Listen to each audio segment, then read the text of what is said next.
Welcome to the second unit of Data Analysis and Statistical Inference, Probability and Distributions. This unit will introduce you to the basics of probability, probability calculations for events arising from random processes, and probability distributions. Probability is a course in and of itself, but in this unit we'll just be touching on the fundamentals that are relevant for providing a conceptual framework for statistical inference.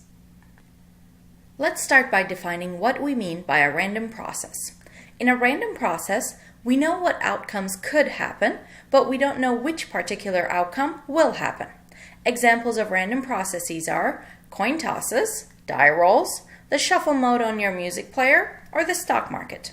For example, when you hit shuffle on your music player, you know what the possible outcomes are. The next song will be something from your entire music library, but you don't know which song will play next. Similarly, a coin is tossed, and we know that it can land on heads or tails, but we don't know which one.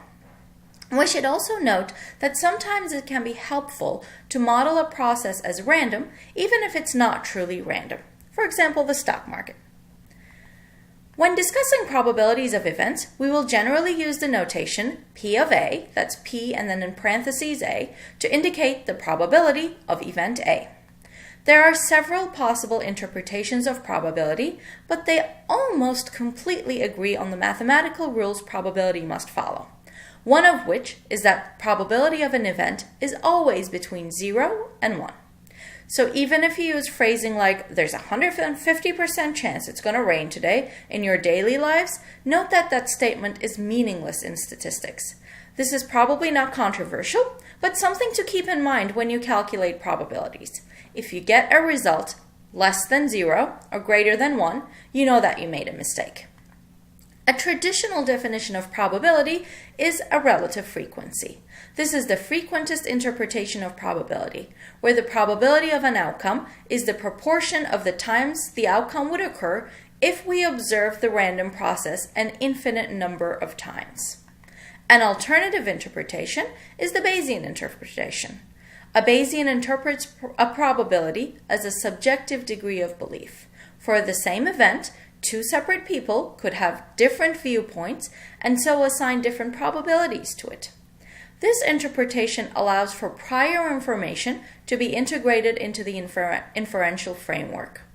Bayesian methods have been largely popularized by revolutionary advances in computational technology and methods during the last 20 years, and we will touch upon these from time to time throughout the course while also discussing the traditional frequentist methods. The law of large numbers states that as more observations are collected, the proportion of occurrences with a particular outcome converges to the probability of that outcome. This is why, as we roll a fair die many times, we expect the proportion of, say, 5s to settle down to 1/6, while earlier in the sequence with too few rolls, we might not exactly get 1 in 6 5s. For example, if you roll a die, say 6 times, there's no guarantee that you're going to get at least 1 5 in there. But if you roll the die, say 600 or 6,000 times, you would expect to see about 1/6 of the time to get a 5. Similarly, why it would be more surprising to see 3 heads in 1,000 coin flips than 3 heads in 10 or 100 coin flips. Let's take a look at one more example. Say you toss a coin 10 times and it lands on heads each time. What do you think the chances that another head will come up on the next toss? 0.5, less than 0.5, or more than 0.5? The probability is still 50%.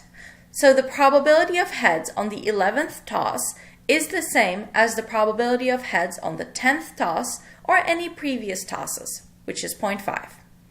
Each toss is independent, hence the outcome of the next toss does not depend on the outcome of the previous toss. Another way of thinking about it is that the coin is memoryless. It doesn't remember what happened before and say to itself, well, let me roll over on the other side next time. In other words, the coin is not due for a tail. The common misunderstanding of the law of large numbers is that random processes are supposed to compensate for whatever happened in the past. This is called the gambler's fallacy or the law of averages. So while we know that in a large number of tosses of a coin, we would expect about 50% heads and 50% tails, for any given toss, the probability of a head or a tail is exactly 0.5, regardless of what happened in the past. Now, if you're really getting tens of 20s of hundreds of thousands of heads in a row, at some point you need to start thinking maybe this is not a fair coin. Now that we got some definitions out of the way, in the remainder of this unit we will discuss probability rules, conditional probabilities, which we will then tie back to p-values that we discussed at the end of the last unit, probability distributions, or more specifically, the binomial distribution, which is going to prove to be useful when we're working with categorical data, and the normal distribution, which we will see is useful in almost all circumstances that we're going to see in the remainder of this course.